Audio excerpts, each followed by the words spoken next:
Shalom, friends. It's Rabbi Jenny Solomon here at Beth Meyer Synagogue with a Mincha moment. This week we read from Parashat Korah. The Torah portion is Korah. And Korah is the name of someone who rose up among the people Israel, who challenged Moshe, challenged Moshe's authority, and believed that Moshe wasn't so special after all, and that Korah and his followers deserved at least an equal place in power and in leadership.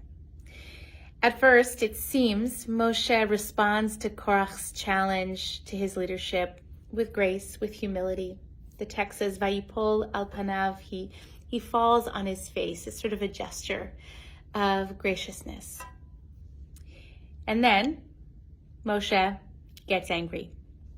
Vayichar leMoshe me'od. He gets really angry. And that anger ultimately splits the ground open and swallows up Korah and his followers alive.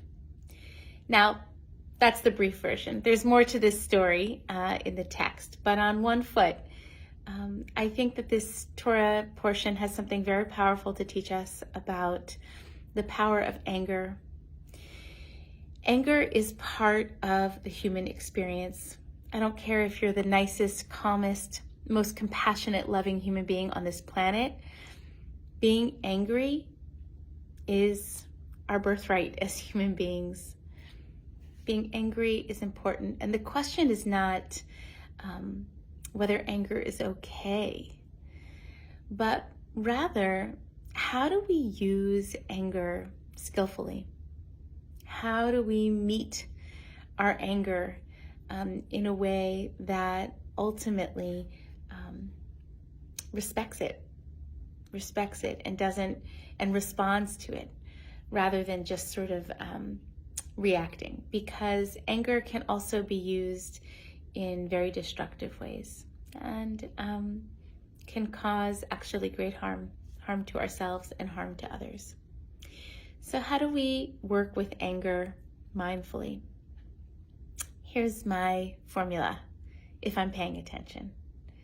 The first is just to notice when it arises without resistance, without a fight.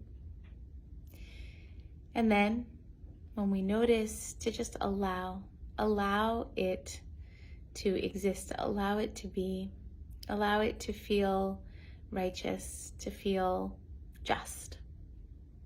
And then take a deep breath and discern, is there anything to do with this anger, or just to move on? Listen, this is, I should say, and then rinse and repeat, because it comes and it goes and it comes and it goes like waves. But here's the thing, I kind of like to think about tending anger like on an altar. And the idea, the altar that I imagine, is sort of tending this little flame and allowing this little flame to exist on its sacred spot, but not to allow it to grow into the kind of flame that can engulf me or anyone in my path. So just a healthy reminder that anger is natural. It's part of our human experience. Even Moshe, our great teacher, got angry, really angry. But we can work with anger in a skillful and adaptive way. We can notice it when it arises without a big story.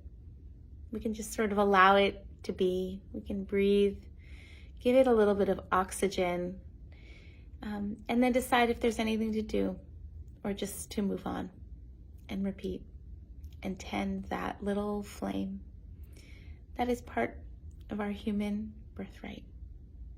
Peace, everyone. Shalom.